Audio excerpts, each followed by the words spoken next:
Season 2.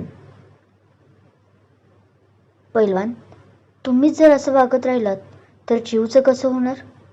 रणवीरची हालत तात्यांना आता सहन होत नव्हती.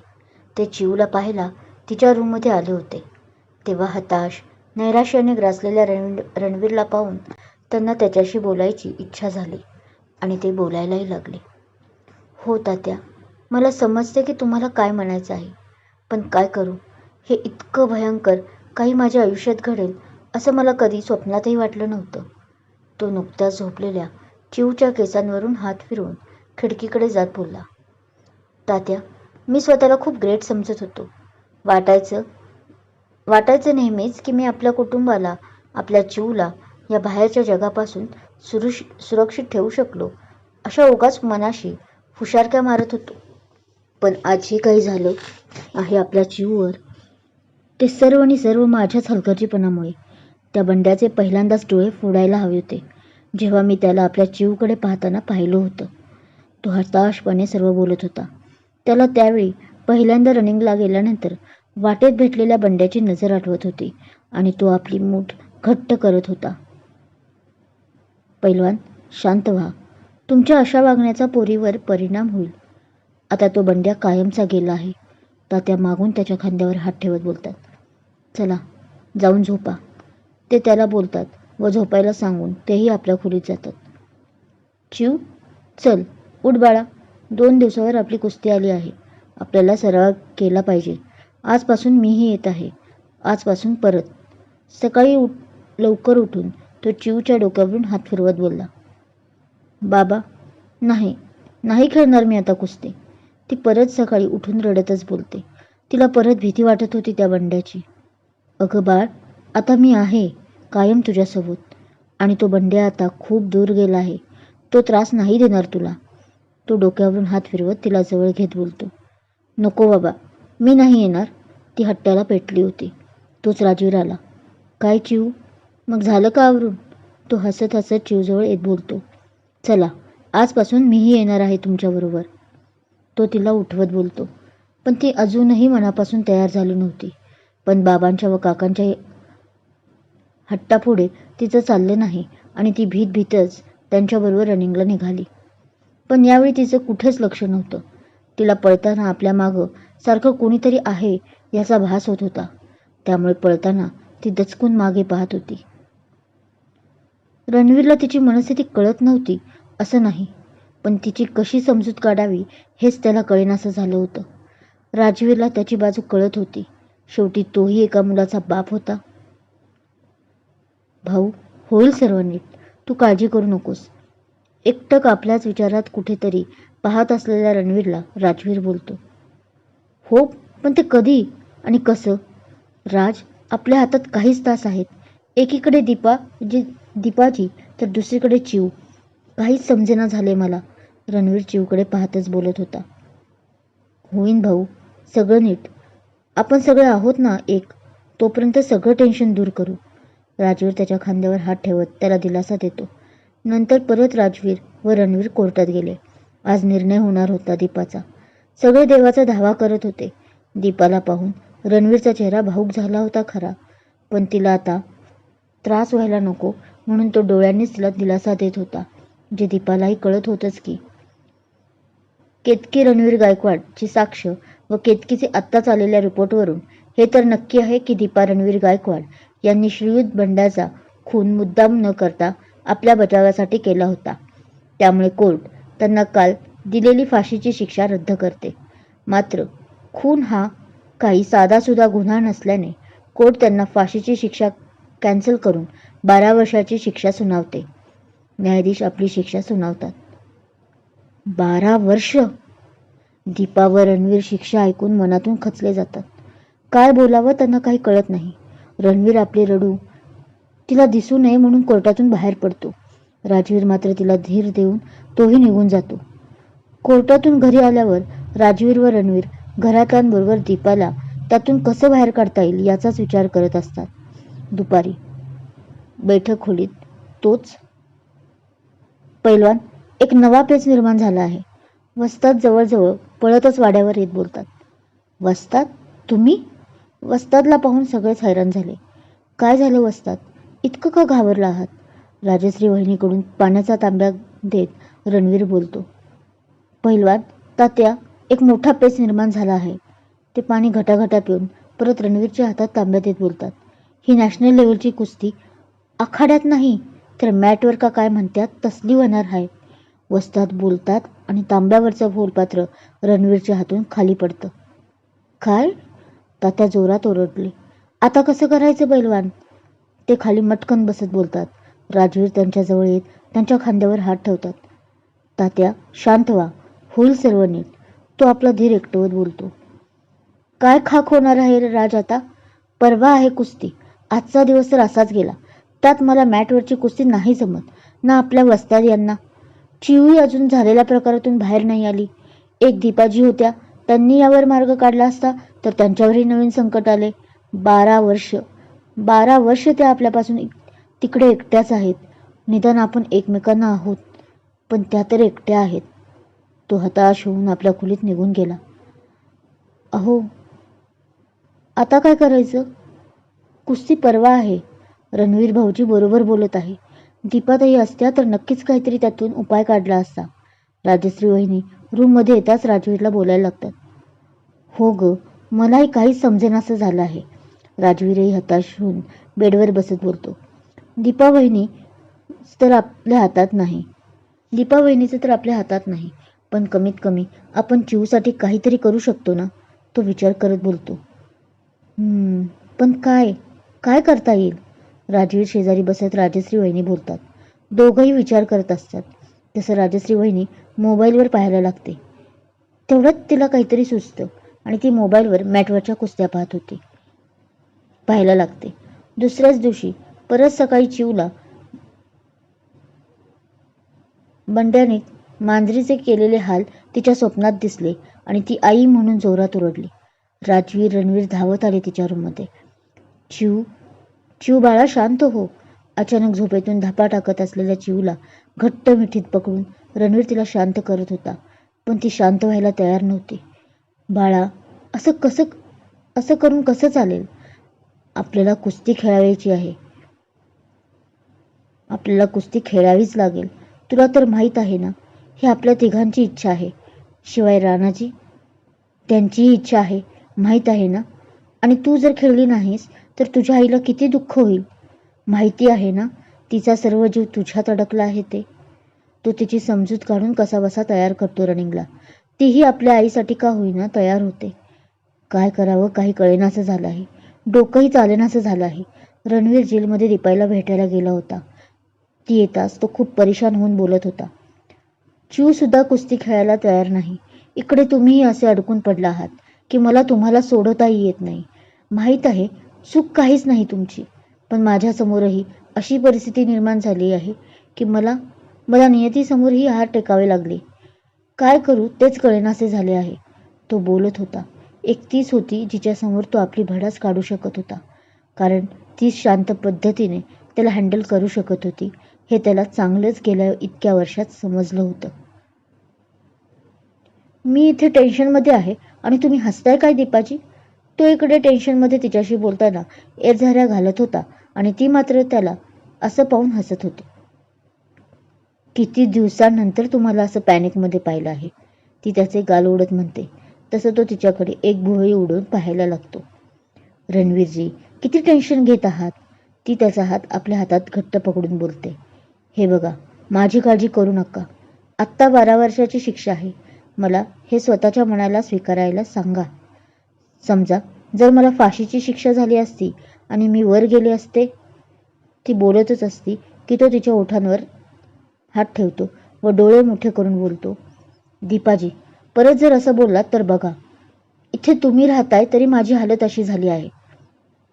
तो रागवत बोलतो. हो रणवीरजी, मला समजते की तुम्हाला काय वाटते. तुमच्यापासून अशी दूर राहून मी काय मजा करते का? तिच्या बोलण्यात राग, काळजी सर्वच भावना होत्या. जास्त तर भीती होती. मला तसं नव्हतं म्हणायचं दीपाजी, पण खरंच तुम्ही नाही तर मला काही सुचेनासं झालंय. तो बोलत होता तर ती डोळ्यांनीच त्याला शांत करते की कळते तिलाही ते. त्याचे दोन्ही हात हातात घेऊन त्यावर आपले ओठ टेकवते. हे असं आहे दीपाजी. त्यात अजून एक नवीन संकट निर्माण झालं आहे. तो ओघात बोलून जातो, पण लक्षात येताच जीभ चावतो. काय? कसलं अजून संकट? पण तिला मात्र ऐकू येतच. रणवीरजी, खरं सांगा मला, काय झालं आहे? ती जरा घाबरतच बोलते. दीपाजी, ते कुस्ती. तो परत चालत चालत बोलायला लागला. तीही डोळे मोठे करून ऐकत होती. दीपाजी, ही कुस्ती आता आखाड्यात नसून मॅटवर होणार आहे. तो बोलतो आणि शांत उभा राहतो एका जागी. हात तिच्या. एवढंच ना? दीपा त्याचं बोलणं ऐकून जरा रिलॅक्स होत बोलते. अहो, ते तर होऊन जाईल की. तुम्ही आहात ना? आणि अहो, मी आहेच. पण मला ही मॅटवरची कुस्ती आणि तिचे नियम नाही माहीत. तो तिला काळजीने बोलला. ती विचार करायला लागली. मग त्यासाठी आपल्याला चिवला गाईड करायला कोणीतरी हवं आहे.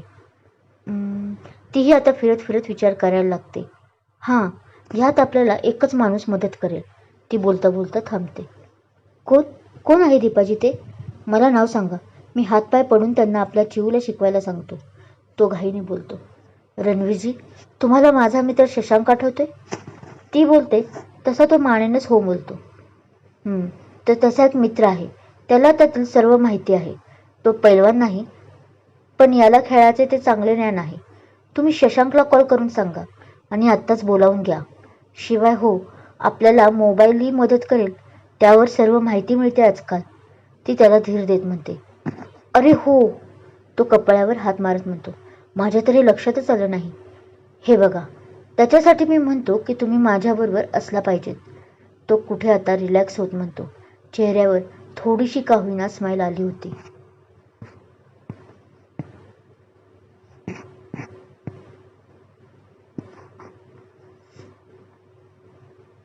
पैलवान रणवीरजी, मी कुठे पळून चालली आहे का? मी तर कायम तुमच्याबरोबर आहे. कारण मी इथे राहते, असे म्हणत ती त्याच्या हातकडे बोट करत म्हणते. तसं तो तिला आपल्या मिठीत घेतो. मॅडम, भेटायचा कालावधी संपला आहे. एक महिला पोलीस कर्मचारी येऊन तिला वेळ संपायची बातमी देते. तसं दोघं नाराज होतात. आत्ता कुठे त्यांना एकमेकांच्या मिठीत वेळ घालवायला मिळाला होता. मला जावं लागेल रणवीरजी, ती तशीच मिठीत त्याला बोलते. तो नाराज होत आपली मिठी सोडवत बोलतो. तीही मनावर दगड ठेवून त्या कर्मचारी महिलाबरोबर निघून जाते. पण जाताना शशांकला फोन नक्की करा याची आठवण करायला विसरत नाही.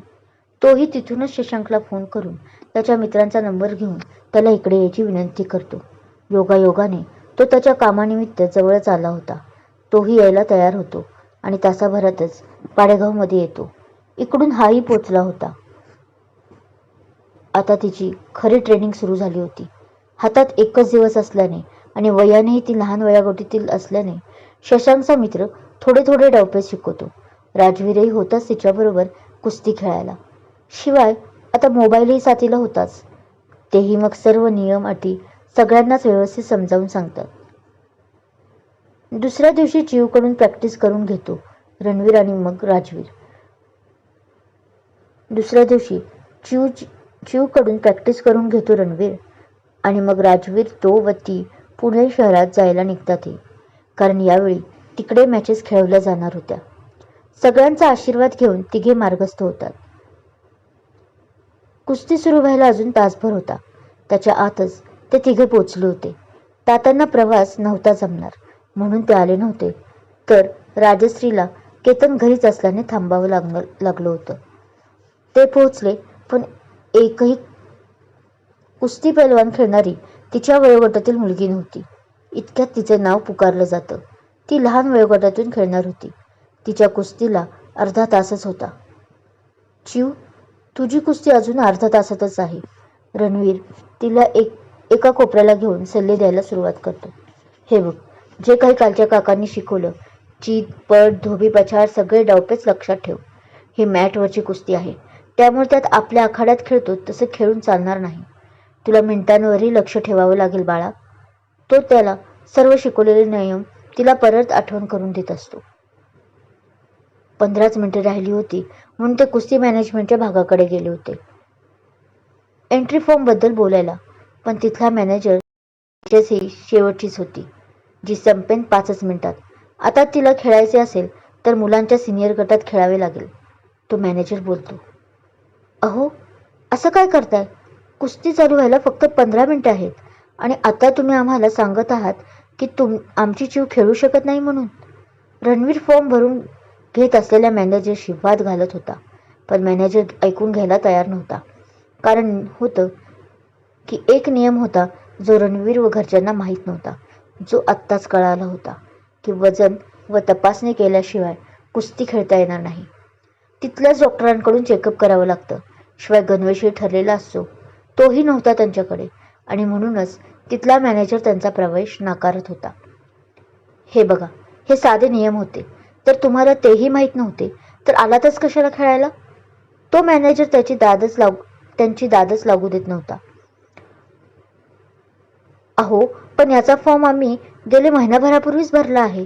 आम्हाला तशी काही सूचनाही भेटली नव्हती आणि चेकअप व वजनाचाच इश्यू आहे तर आता करा ना तुम्ही. इथेच 10-15 मिनिटे आहेत अजून तिची कुस्ती सुरू व्हायला. तो पार विनवणी करत होता त्या मॅनेजर समोर.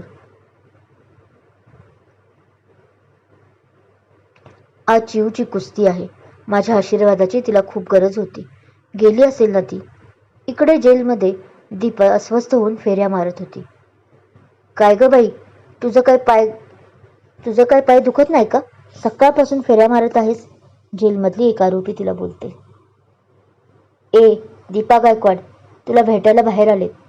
एक पोलीस कर्मचारी तिथे येऊन तिला सांगतो. माझी मुलगी आली असेल. आज तिची कुस्ती आहे नॅशनल लेवलची.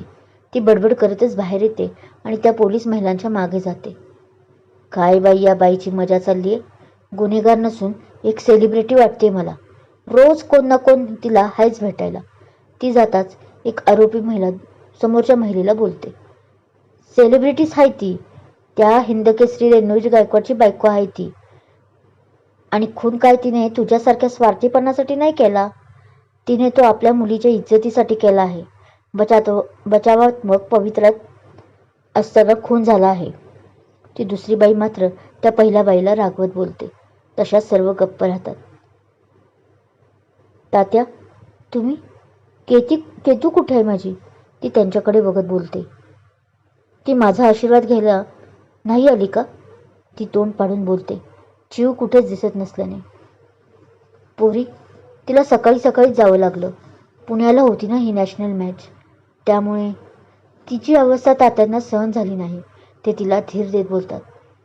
मी तुला हेच सांगायला आलो होतो की ती गेली आहे. शिवाय तुझंही आता तुरुंग बदलणार आहे असंही मला कळालं आहे. तात्या बोलतात. हो, आज दुपारीच मला नाशिक या कारावासात ठेवणार आहेत 12 वर्ष पुढची. ती खूपच आता अस्वस्थ झाली होती. रणवीरला माहीत आहे हे? तात्याही हैराण होतात ते ऐकून. नाही, मी मुद्दामूनच सांगितलं नाही, नाहीतर यांचं मन लागलंच नसतं. चिवची कुस्ती किती महत्त्वाची आहे हे मला चांगलंच माहीत आहे. राणाजींच्या फोटोशी ते रोज एकच वचन द्यायचे की केतकीला ते पैलवान बनवणारच म्हणजे बनवणार. आणि अशी आयतीच आलेली संधी मी कशी माझ्यामुळे त्यांना सोडून देऊ? ती उद्विग्न होऊन बोलत होती. ठीक आहे, पाहू आपण ते आल्यानंतर. मी पाहतो काय करायचं ते. ते तिला विश्वास देऊन निघून जातात. तीही आपल्या चिवचा विचार करत परत आपल्या जेलमध्ये येते. हा कसला गोंधळ चालू आहे? इकडे रणवीर मॅनेजरशी बोलत असतानाच मंत्री देशमुख, जे कराडचे मंत्री होते, तिथे येतात. साहेब बरं झालं तुम्ही आलात. त्यांना पाहून रणवीर पळतच गेला त्यांच्याजवळ. मला ओळखलत का? आपण भेटलो होतो कराडमध्ये, तो आठवण करून देत बोलतो. अरे पैलवान रणवीर, तुम्हाला कोण नाही ओळखत. पण झालंय काय नक्की? तुम्ही असे का भांडत आहात मॅनेजरशी? काही प्रॉब्लेम झाला आहे का? मला सांगा. मी संयोजक आहे. माझ्या याने झाला तर बघू तुमचा प्रॉब्लेम सॉल्व. ते दोघंही मॅनेजरजवळ येत बोलतात. मॅनेजर, काय झाले? पैलवान रणवीरला का आत जाऊ देत नाही तुम्ही? ते मॅनेजरपाशी येऊन बोलतात. सर, ते यांची मुलगी खेळणार आहे म्हणे मॅच, पण त्यांच्याकडे ना गणवेश आहे ना त्यांच्याकडे डॉक्टरांचं सर्टिफिकेट व वजनही त्यांनी केलं नाही ठरलेल्या वेळेत. मॅनेजर जरा दबकतच बोलतो. पैलवान, हा जे बोलतोय ते खरं आहे का? देशमुख साहेब विचारतात. तसं पैलवान मानेनच हो बोलतो. काय हे पैलवान, अहो, हे खूप साधे नियम आहेत. ते हातांनीच काय असे करून बोलतात. साहेब, पहिल्यांदाच अशी मॅटवरची कुस्ती खेळण्याचा योग आला आहे. त्यामुळे हे बारकावे माहीत नव्हते. पण आपण मलाही पण आपण आताही करूयात ना. अजून 5 मिनिटे आहेत ना. तो खूप पोट तिडकीने विनंती करत बोलतो. ते होईल सर, पण गणवेश अशा ड्रेसमध्ये कशी काय त्यांची मुलगी खेळणार? आणि नियम तोडणं आपणच, ते बरोबर दिसेल का? तो मॅनेजर बोलतो.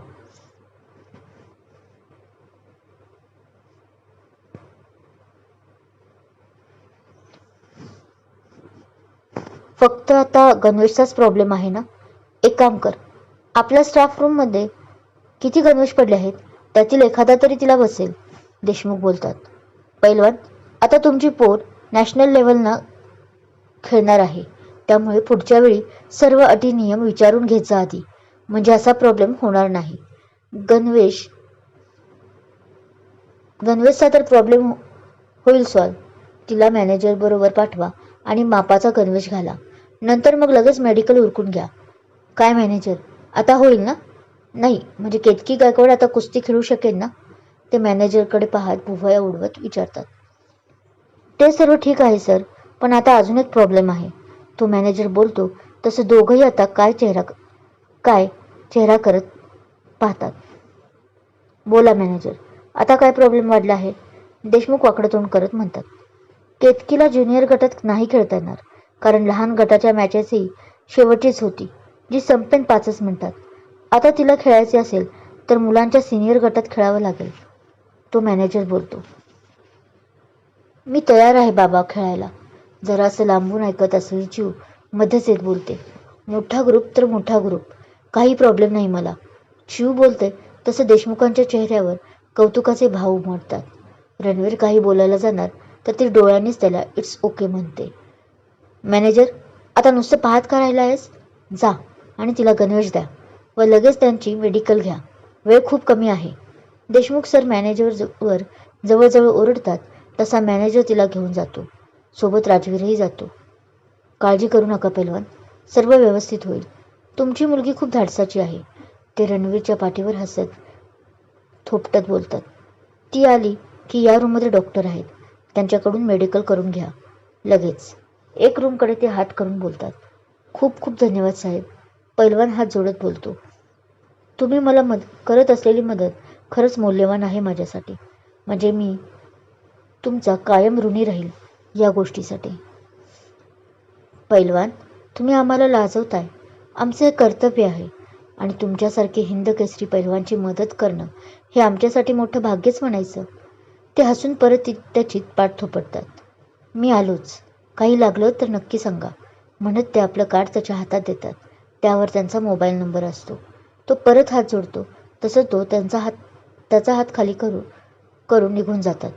पुढच्या 5च मिनिटात केतकी येते. तिने निळ्या रंगाचा तो गणवेश घातलेला असतो. भारी दिसत असते ती. नुकतीच मोठी झाल्याने तिचं तारुण्य भरभरून दिसत असतं. या ड्रेसमध्ये तर तू खूप मोठी दिसते चिऊ. आत्ता तुझी आई असती तर लगेच दृष्ट काढली असते तिने. आपल्या डोळ्यातील काजळाने तो तिच्या दोन्ही दंडांना धरून थोडंसं हसत म्हणतो. आज तरी ती हवी होती. माझ्याच चुकीमुळे. केतकी पुढे बोलणार तोच रणवीर तिला मानेनच नाही म्हणतो. आता काही तसला विचार नाही करायचा केतू. आता फक्त कुस्तीवर लक्ष केंद्रित कर.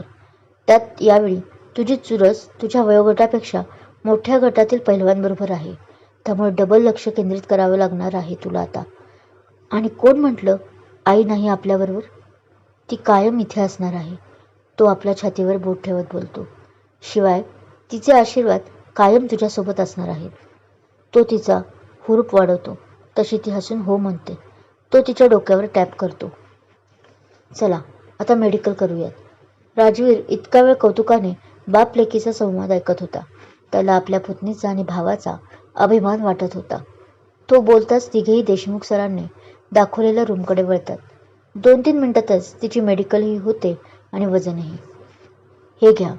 जवळजवळ रिपोर्ट रणवीर मॅनेजर पुढे भिरकावतच बोलतो. खाली मान घालून आपलं काम करत असलेला मॅनेजर मान वर करून त्याच्याकडे पाहत नाहीमध्ये मान हलवतो आणि रिपोर्ट उचलून पाहायला लागतो. चिवने रणवीरचा हात पकडलेला असतो त्याच्या रागावर कंट्रोल होण्यासाठी. वजन आणि फिटनेस पाहता तसं तिला सिनियर गटात खेळणंच उचित राहील. तो मॅनेजर रिपोर्टवर एक नजर टाकत बोलतो. पुढच्या 5 मिनिटात तुमचा पहिला राऊंड सुरू होईल. जर ती जिंकली तर लगेच दुसरा म्हणजे फायनल राऊंड असेल. हा राऊंड सिनियर गटातील अभिमन्यू नावाच्या पैलवानशी असेल. तो बोलतो. मुलगा? पण साहेब, ही मुलगी आहे. त्यामुळे ही कुस्ती मुलीच्या गटातून खेळणार नाही का? राजवीर बोलतो. हो, पण ते ज्युनियर गटातून खेळली असती तर. आता सिनियर गटात एक पण मुलीचा गट नाही. तो बोलतच असतो की असं कसं नाही? ही मॅच नॅशनल लेवलची आहे ना? मग दुसऱ्या राज्यातून आल्याच असतील की मुली. रणवीर खूप पेटला होता. काही ना काही होत होतं त्यांच्यासमोर, जे मनोबल कमी करत होतं. हे बघा रणवीरजी, देशमुख सरांनी परवानगी दिली म्हणून तुम्ही निदान या गटातून खेळत तरी आहात. नाहीतर तसंच न खेळता माघारी जावं लागलं असतं. आहे त्यात कसं खेळायचे त्याचे पोरीला ज्ञान द्या. उगीच माझ्याशी हुज्जत घालण्यापेक्षा. मॅनेजर जरा आगाऊच होता. पैलवान काही बोलणार तो चिव त्याच्या हाताला धरून शांत करते आणि तिघेही मग मॅच सुरू असते तिथे जातात. तर लगेच तिचं नाव घोषितही केलं जातं खेळण्यासाठी. रणवीर व राजवीर तिला ऑल द बेस्ट म्हणतात व ती हसून आत जातेही. पहिला राऊंड सुरू होतो. समोरची व्यक्ती ही पुरुष होती, पण तिच्यासमोर त्या पैलवानला ना निभाव लागला नाही आणि केतकी फायनल राऊंडला सिलेक्ट होते. त्यामुळे रणवीरला खूप आनंद होतो. तिच्या नावाच्या घोषणाही चालू होत्या. भाऊ, मला केतकीवर तुझा खूप अभिमान वाटतो बघ.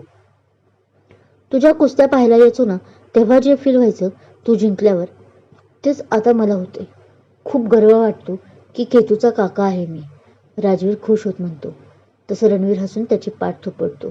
इकडे परत दुसऱ्या मिनिटाला लगेच तिचा फायनल राऊंड सुरू होणार असतो. राणाजी बाबा, हा शेवटचा राऊंड आहे माझा, जो तुमच्यासाठी. मी जिंकणार म्हणजे जिंकणार. तुम्ही कुठूनही मला पाहत असाल तिथून तुम्हाला माझा गर्वच होणार. ती वर बघून हात जोडून बोलते. भाऊ, शिवला काही झालं का आपल्या? राजवीर काळजीने बोलून उठणार तसा रणवीर त्याला खाली बसवतो. येडचॅप, ती वर बघते म्हणजे ती राणाजींशी बोलत आहे. तो त्याच्या डोक्यात हलकं मारत बोलतो. तोच फायनल राऊंडला सुरुवात होते. अभिमन्यू तिच्या प्रतिस्पर्धकाला बोलावलं जातं. तो येतात त्याला बघून रणवीर व राजवीरही चांगलाच घाम फुटतो. वयाने तसा तिच्यापेक्षा 2च वर्षांनी मोठा असलेला अभिमन्यू चांगलाच उंचीने व वजनाने तगडा होता. त्याच्यासमोर चिव खूपच लहान दिसत होती. भाऊ, हा तर सांड वाटतोय. त्याला पाहून राजवीर म्हणतो. हे देवा, माझ्या चिवला साथ राहू दे तुझी. रणवीर देवाला विनवणी करतच बोलतो. दीपाजी, हवे होता आता तुम्ही. तो जरा घाबरलेला होता. मनात भीती होती की त्या सांडला चिव चित करू शकेल ना त्याची. बाप रे, हा तर वळूच आहे दुसरा. म्हारक्या बैल. याला पाहून केतकीलाही काही समजेनासे झाले होते. तोच त्याचंही लक्ष तिच्याकडे जातं आणि तो तुच्छतेने तिला पाहायला लागतो. फायनल तर मीच जिंकणार त्याची त्याला खात्री होते. अभिमन्यूने आधी सिनियर गट चांगलाच गाजवला होता गेल्या वर्षभरात. शिवाय मॅट कुस्तीत तर राज्यातील कुणीच त्याचा हात पकडू शकला नव्हता. इस मैच का तो विनर मैं ही हूँ.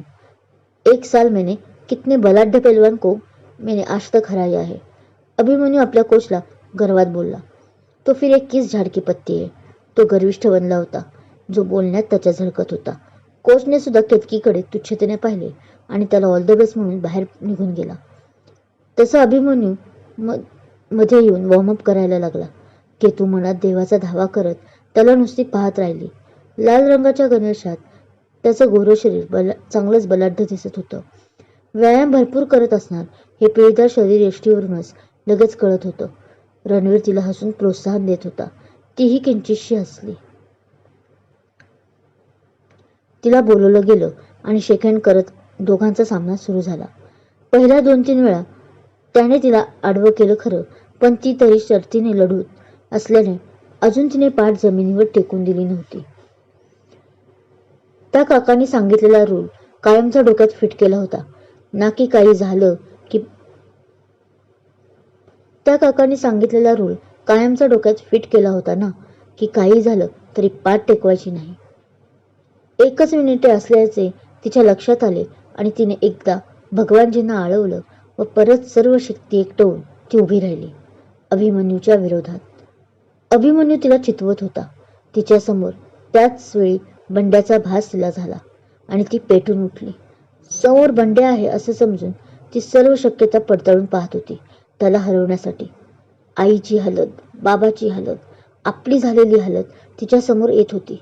तिने मग कसलाही विचार न करता धोबी पछाड हा नियम वापरायचा ठरवला आणि मग कसलाही विचार न करता तिने आपली पूर्ण शक्ती एकवटून त्याला आपल्या दोन्ही हातांवर उचलून मागे फेकले.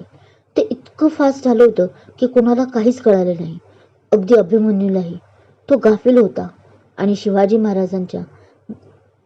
आणि छत्रपती शिवाजी महाराजांच्या गनिमी कावाचा तिने फायदा उचलत त्या अभिमन्यूसारख्या बलाढ्य पैलवानलाही आज तिने हरवलं होतं. सगळेच उठून तिच्या नावाच्या घोषणा करू लागले. राजवीर तर आतमध्ये पळत गेला. अभिमन्यूला मात्र हे अनपेक्षित होतं. त्याची पाठ टेकली होती हे त्याला मंजूर नव्हतं. ती खाली वाकून दम खात त्याच्याकडे हसून पाहते, पण तो रागाने लालबुंद झाला असता. त्याच्या गोऱ्या चेहऱ्यावर कळत होतं की त्याला हार सहन होत नसावी. तो हात खाली मारत रागातच बाहेर निघून गेला. तिने तसं हसून आपल्या श्वासांवर कंट्रोल केला. आत आलेल्या राजवीरने कौतुकाची तिची पाठ थोपटली व तिला आपल्या खांद्यावर उचलून पूर्ण एक राऊंड मारला. सर्व लोक तिच्या नावाचा घोषणा करत होते. तीही हसून त्यांना हात करत होती. तोच तिचं लक्ष बाहेर उभा असलेल्या रणवीरकडे गेलं. रणवीरने तिला तसं थम्सअप केलं आणि तसाच गुडघ्यांवर बसला. त्याच्या डोळ्यातील पाणी थांबायचं नाव घेत नव्हते, पण यावेळी ते आनंदाश्रू होते. दीपाजी तुम्ही हव्या होता, रणवीर बोलला व आपल्या चिवकडे पळतच गेला तिला शाब्बासकी द्यायला. गावात बातमी वाऱ्यासारखी पसरली आणि सगळ्यांनी तिचे जल्लोषात स्वागत केले. पुढचे 15 दिवस तर तिचे नाव महाराष्ट्रातच नाही तर पूर्ण जगात कोरलं गेलं.